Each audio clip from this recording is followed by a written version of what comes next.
For months now, there has been a hidden war running underneath the headlines of the broader Iran conflict, and it has almost nothing to do with nuclear facilities buried under mountains. It has everything to do with a stretch of Iranian coastline barely visible on most maps, a string of islands, rocky outcrops, and underground bunkers that Iran has spent decades turning into one of the most dangerous missile networks on the planet. And over the past several weeks, the United States military has been going after that network directly, hitting hardened coastal missile sites, underground storage facilities, radar installations, and the small boats Iran uses to harass shipping, all in a series of strikes aimed squarely at the coastal hideouts that have kept the Strait of Hormuz on a knife's edge since this war began. So let's actually break down what these strikes hit, why this coastline matters so much, and where things stand right now, because the picture is a lot more complicated, and honestly a lot more interesting, than a simple headline can capture. To understand why the coastal hideouts matter so much, you first have to understand what Iran actually built there over the last 20 years. This is not a case of a few missile trucks parked along a beach somewhere. Iran has spent an enormous amount of time and money constructing what regional military analysts describe as an anti-access area denial network, stretched across roughly 300 miles of coastline and up to 100 miles deep in places, specifically designed to make the Strait of Hormuz nearly impossible for hostile shipping to use in wartime. At the center of that network sits the island of Keshm, the largest island in the Persian Gulf, which sits directly across from the strait's narrowest choke point.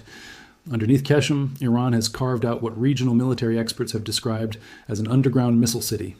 a vast labyrinth of tunnels and bunkers built into the island's unique geology, specifically designed to shelter fast attack boats and coastal missile batteries from exactly the kind of airstrikes the United States has been carrying out. A retired regional military expert who has studied the site described it plainly, saying the whole point of that underground network was to give Iran the ability to close the strait.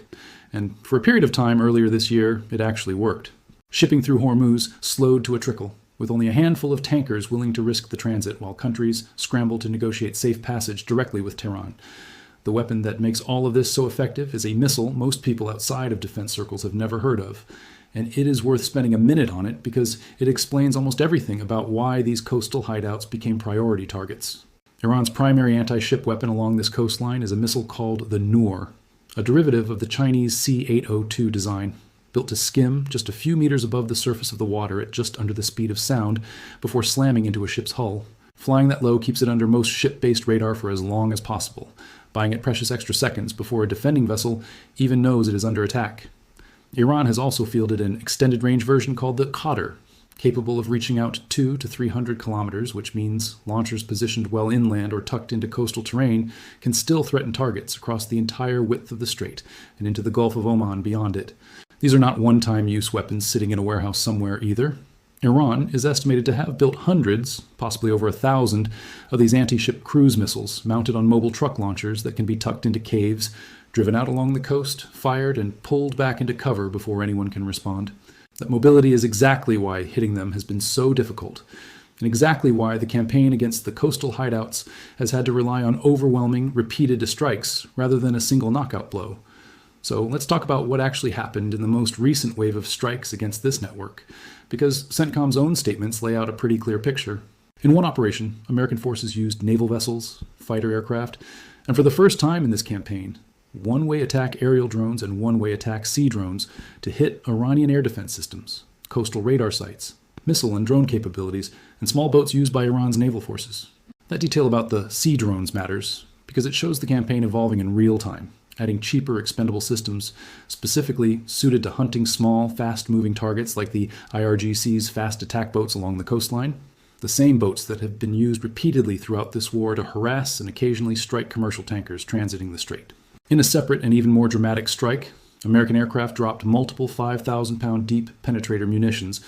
officially known as the GBU-72 Advanced Penetrator, directly onto hardened Iranian missile sites along the coastline near the strait. CENTCOM was blunt about why, stating plainly that the anti-ship cruise missiles stored in those sites posed a direct risk to international shipping. This is a serious weapon. The GBU-72 was originally developed specifically to defeat hardened, deeply buried targets that standard munitions could not reliably destroy. And putting it to use against coastal missile bunkers tells you that American planners view these hidden coastal sites as being every bit as hardened and difficult to crack as some of the underground facilities associated with Iran's nuclear program. This is not a symbolic strike. This is the kind of ordnance you reach for when you need to guarantee that whatever is hiding underneath several meters of reinforced rock and concrete does not survive. Beyond that single dramatic strike, the broader coastal campaign has repeatedly targeted a specific set of locations that keep showing up night after night. Bandar Abbas, Iran's most important naval hub, sitting directly on the strait and serving as the headquarters for much of Iran's naval and coastal defense apparatus. Greater Tunb Island, a small but strategically placed island near the mouth of the strait that hosts coastal defense batteries and cruise missile positions. Keshem and Kish, the two largest islands in the Gulf, both riddled with underground storage and launch facilities. And Bushehr province more broadly, where power infrastructure sits close enough to Iran's operating nuclear power plant that American officials have had to be careful in choosing exactly what gets hit and what does not. Explosions have been reported repeatedly across all of these locations, with Iranian state media describing multiple blasts on Kish following missile strikes, though authorities there insisted the island's airport and ferry services continued operating normally afterward, which tells you something about how carefully Iran tries to manage the public narrative around these strikes, downplaying disruption even while confirming that the strikes themselves occurred. It's worth taking a moment to look at exactly which platforms have been doing this work, because the mix says a lot about how the campaign has been designed. Carrier-based FA-18 Super Hornets have flown a large share of the nighttime strike missions against these coastal sites, launching off carriers positioned in the Gulf and Gulf of Oman, giving commanders a strike platform that does not depend on securing runway access from a nervous host nation every single night. F-35s have been used both for their strike capability and for their sensor package, which lets a single aircraft gather targeting quality imagery on a suspected missile site, while also carrying the weapons to hit it if the picture confirms a legitimate target. F-16s, configured for the Wild Weasel mission, hunting and jamming enemy radar, have flown ahead of these strike packages, specifically to blind or destroy the surface-to-air systems Iran has positioned to protect its coastal missile sites, clearing a path before the heavier ordnance goes in. And bomber-delivered munitions, including those 5,000-pound deep penetrators, have been reserved specifically for the hardest, most deeply buried targets that fighter aircraft alone would struggle to crack. Layer on top of that the newer one-way attack drones now being used against small boats, and you get a strike package built in tiers, cheap, expendable systems for the easiest, most numerous targets, precision fighter strikes for moving or lightly defended sites, and the heaviest bunker-busting ordnance saved for the hardened tunnel entrances that everything else would simply bounce off of. Now, here is where the honest picture gets harder, and it is important to include this rather than pretend this campaign has been clean or without cost. Iranian media has reported civilian casualties tied to several of these coastal strikes. On the island of Keshem, specifically, a couple and their young child were reportedly killed when the residential building they were in was struck during one of the strike waves targeting the island's military infrastructure. Additional explosions and power outages were reported in the southwestern cities of Avaz and Abadan during the same period, disrupting daily life for residents who have nothing to do with the missile sites hidden nearby. War fought against military targets embedded inside or near populated coastal communities almost never stays perfectly contained to those targets, and this campaign has been no exception. That is a sobering part of this story that deserves to be part of the conversation, not buried underneath the technical details of which bomb hit which bunker.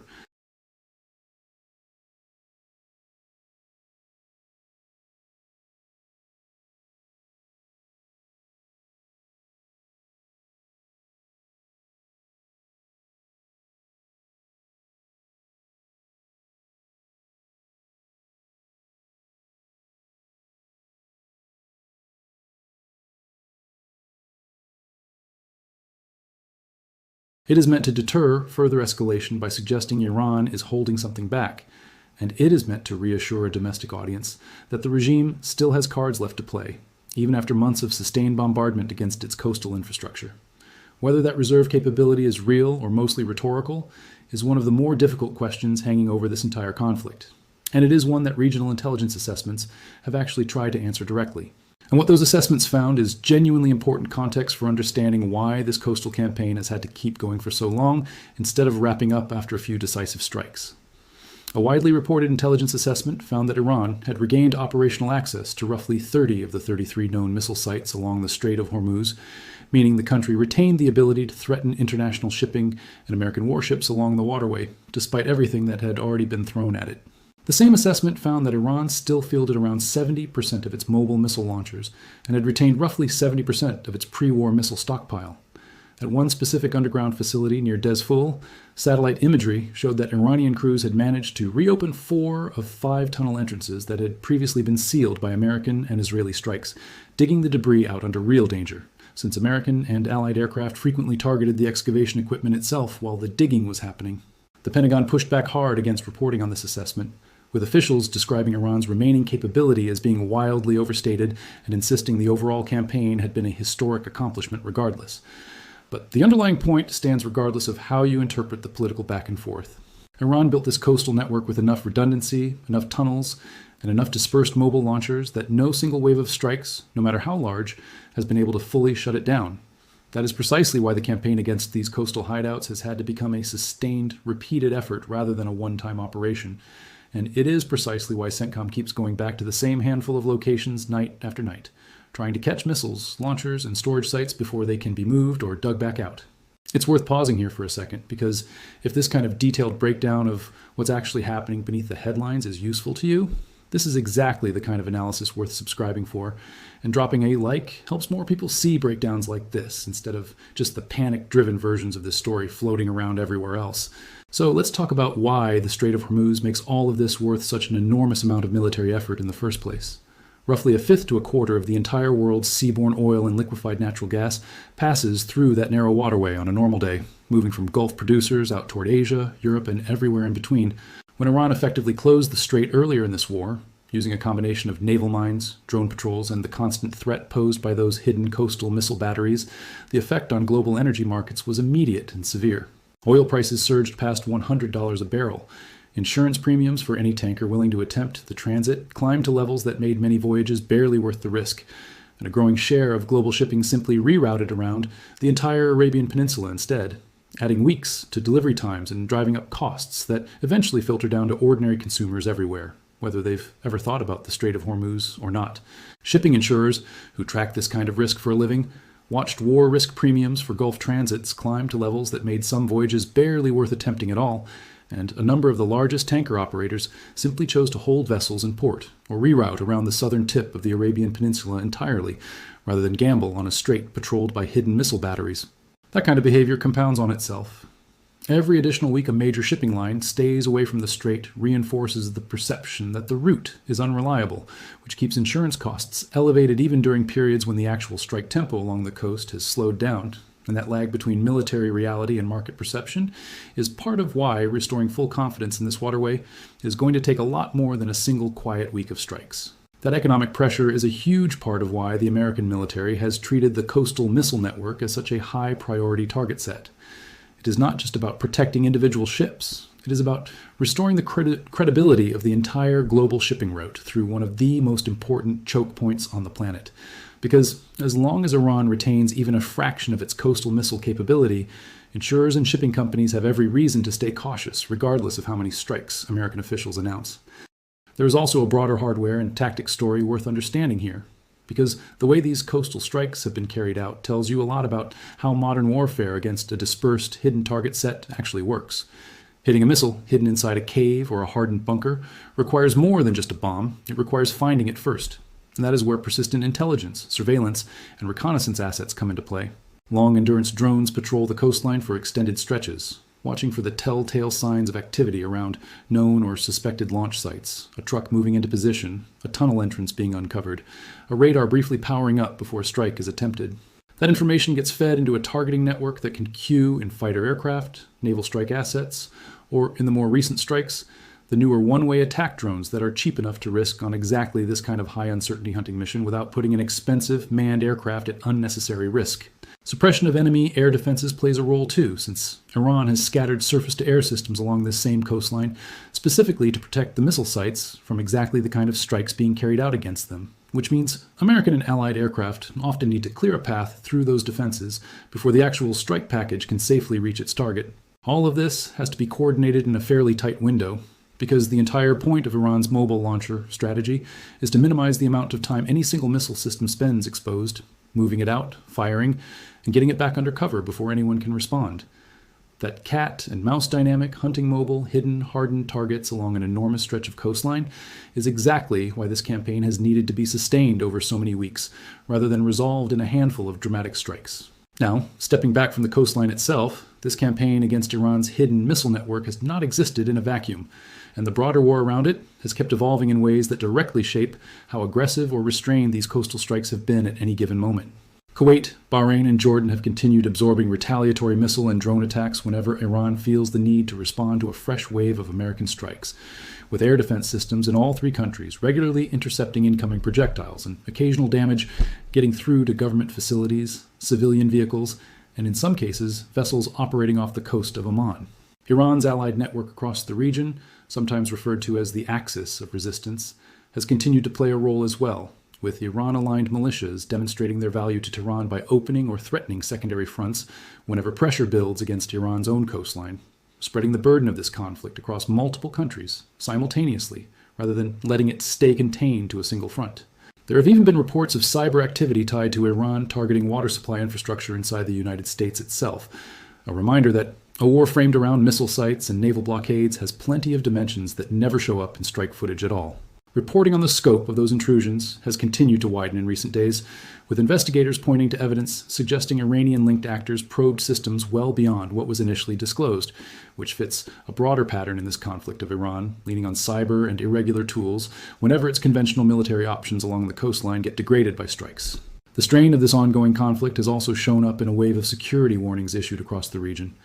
The State Department has issued fresh alerts urging American citizens across the Middle East to reconsider travel and, in some cases, to consider departing entirely, while individual embassies, including the embassy in Cairo, put out their own security notices during the same stretch that the coastal strikes and the near miss on that massive energy infrastructure operation were unfolding. These kinds of advisories are not issued lightly, and their timing tells you that officials genuinely viewed the risk of a sudden, serious escalation as high enough to warrant getting ordinary civilians out of harm's way, even while diplomatic channels were quietly working in the background toward the kind of deal that eventually led to the canceled strike. And then, in just the last few days, this entire story took a turn that genuinely changes how you have to read everything that came before it. After weeks of sustained coastal strikes and rising rhetoric on both sides, American officials had reportedly assembled plans for what was described as one of the harshest bombing campaigns of the entire war, specifically targeting Iranian energy infrastructure, an operation serious enough that officials later described it as potentially the largest attack since World War II had it gone ahead. And then, at the last moment, it did not go ahead. Reports indicate that Iran, along with several regional states including Saudi Arabia, the United Arab Emirates, and Qatar, appealed directly for the operation to be called off, citing progress toward a deal that would fully reopen the Strait of Hormuz and address Iran's nuclear program in a second phase. The American side confirmed that the planned strikes had been canceled, with officials describing the outlines of an agreement as having been reached, while cautioning that turning those outlines into an actual signed, implemented deal remained a completely different and much harder task. Iran's own foreign ministry offered a more cautious version of events, denying that direct talks with Washington were actually underway, and insisting that its negotiators were dealing primarily with Omani mediators on the narrower question of shipping passage, with broader issues left for later stages of diplomacy. That kind of public disagreement over what exactly is being negotiated and with whom has been a recurring feature of this war, and it tells you that even a moment that looks like a breakthrough needs to be read with real caution. This is exactly the kind of moment where the honest, complete version of this story matters more than the version that just chases the most dramatic headline. Yes, the United States carried out a genuinely significant and sustained campaign against Iran's hidden coastal missile network, using some of the heaviest conventional munitions in its arsenal to go after hardened sites that had already survived earlier rounds of strikes. And at the exact same time, the broader diplomatic track around this war appears to be moving toward its most serious moment yet, with a potential deal on the table that could see the Strait of Hormuz fully reopened in a first phase, followed by a far more complicated set of negotiations over Iran's nuclear program in a second phase, that officials themselves admit will take considerably longer to work out. Both of these things are true simultaneously right now, and that tells you something important about how modern conflicts like this one actually unfold. Military pressure and diplomatic movement are not separate, sequential chapters of the story. They happen in parallel, feeding into each other, with each side's willingness to negotiate shaped directly by how much pain the other side has just been able to inflict. It's also worth understanding just how fragile this moment genuinely is, because this war has already produced one collapsed ceasefire earlier this year, when a 2-week truce brokered out of Islamabad fell apart and led directly into a full naval blockade that has been squeezing Iranian oil revenue ever since. Nobody seriously tracking this conflict is treating the current diplomatic movement as a guaranteed resolution, especially given how quickly things have shifted from an imminent massive strike on energy infrastructure to a canceled operation and a proposed negotiating session within the span of just a few days. Statements coming out of Tehran in the days immediately following the cancelled strike have continued to carry a hard edge, with hardline media outlets warning regional Arab states that Iran retains the capability to plunge entire countries into crisis within half a day if outside forces strike its energy infrastructure, and with Iranian officials publicly disputing the American characterization of how close the two sides actually are to any agreement. That kind of rhetoric, arriving at almost the exact moment negotiations are supposedly about to begin, is a pattern this war has shown again and again, projecting strength and defiance publicly, even while quieter diplomatic channels work towards some kind of accommodation behind the scenes. So, where does that leave the coastal hideouts specifically, the actual subject that kicked off this entire breakdown? Even if the broader diplomatic track manages to produce a real, lasting agreement over the Strait of Hormuz, the physical reality of what Iran has built into that coastline does not simply disappear the moment ink hits paper. The tunnels under Keshem remain excavated. The mobile launchers, to whatever extent Iran retains them, remain mobile. The technical knowledge and infrastructure behind systems like the Noor and Qatar missile families does not vanish because of a diplomatic statement. Any agreement that actually holds long-term is almost certainly going to need to grapple directly with verification, with some mechanism for confirming that missile sites along this coastline are not simply being rebuilt or restocked the moment international attention moves elsewhere, the same way Iran was able to reopen tunnel entrances and reconstitute a meaningful share of its stockpile even after the initial rounds of strikes back in the spring. That verification question, more than almost anything else, is likely to become one of the thorniest parts of turning the current diplomatic momentum into something that actually lasts, because a deal that reopens shipping, without any real confidence that the underlying missile network has been dismantled, is a deal that leaves the exact same vulnerability sitting there, ready to resurface the next time tensions rise. Past experience in this exact war offers a preview of how hard that verification challenge is likely to be. The earlier ceasefire brokered out of Islamabad in April did not include any serious mechanism for confirming what was happening underground along this coastline, and within weeks, satellite imagery was already showing tunnel entrances being reopened at facilities that had previously been struck and sealed. Any negotiator sitting down to work out a lasting arrangement this time around is going to be looking directly at that precedent. And it is a large part of why officials describe the nuclear and broader military phase of any eventual deal as something that will take considerably longer to resolve than simply reopening the strait to commercial traffic. There's a reasonable argument that the two goals, reopening shipping and dismantling the coastal missile network, may not even be fully compatible on the same timeline. Shipping companies and global energy markets want certainty fast, and every additional week of disrupted trade adds up to real economic cost that governments feel pressure to resolve quickly. But genuinely confirming that a dispersed tunnel-based missile network has been dismantled, rather than simply relocated or paused, requires sustained inspection access, technical verification, and almost certainly ongoing surveillance well beyond whatever gets signed at the negotiating table in the coming days. That mismatch between the pace markets want and the pace real verification actually requires is likely to be one of the more important and least discussed tensions running underneath whatever headline eventually comes out of these talks. There's also a harder truth sitting underneath all of this that is worth naming directly. This entire campaign, from the opening strikes back in February through the most recent coastal operations against Keshem, Kish, and Bandar Abbas, has been a demonstration of just how difficult it is to permanently eliminate a dispersed, deeply dug-in mobile missile threat using air power alone, no matter how advanced or overwhelming that air power is. Iran spent decades building this network specifically to survive exactly this kind of sustained bombardment, and the intelligence assessments discussed earlier suggest that strategy has, to a real degree, worked. That does not mean the strikes have been pointless, degrading capability, destroying specific stockpiles, forcing Iran to spend enormous resources constantly repairing and repositioning its coastal defenses, and imposing the kind of economic pressure that eventually brings a government back to the negotiating table are all real and meaningful outcomes, even if they fall short of complete elimination. But it does mean that anyone hoping for a single dramatic strike to solve this problem permanently has been consistently disappointed throughout this war. And there is no strong reason to expect the pattern to change now, regardless of how the current round of diplomacy plays out. What happens next really does come down to two parallel tracks that both deserve close attention in the days ahead. On one side, watch whether the talks that were supposed to begin actually produce something concrete on reopening the Strait of Hormuz, and whether Iran's public denials about the scope of those talks are simply posturing for a domestic audience or a genuine sign that the two sides are further apart than American officials have suggested. On the other side, watch whether the coastal strikes against Iran's hidden missile network continue at their recent pace, slow down as a diplomatic gesture of good faith, or ramp back up the moment any negotiation shows signs of stalling, because that pattern of pressure, followed by pause, followed by renewed pressure, has defined almost every phase of this war since the very first strikes back in February. Either way, the coastline itself, with its tunnels, its hidden launchers, and its underground missile city beneath Keshem,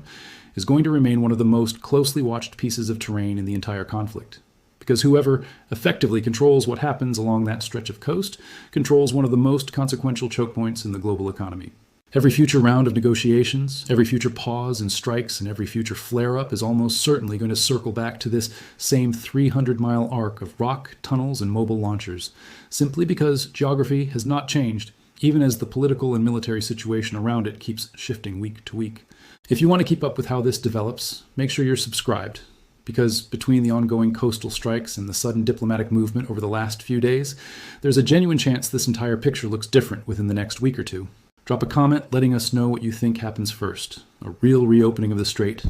or another round of strikes hitting these same coastal hideouts all over again. And if this breakdown helped make sense of a part of this war that most coverage skips right past, share it with someone else trying to follow along. There is a lot more still unfolding along this coastline, and we'll be here covering it as the next chapter of this story comes into view.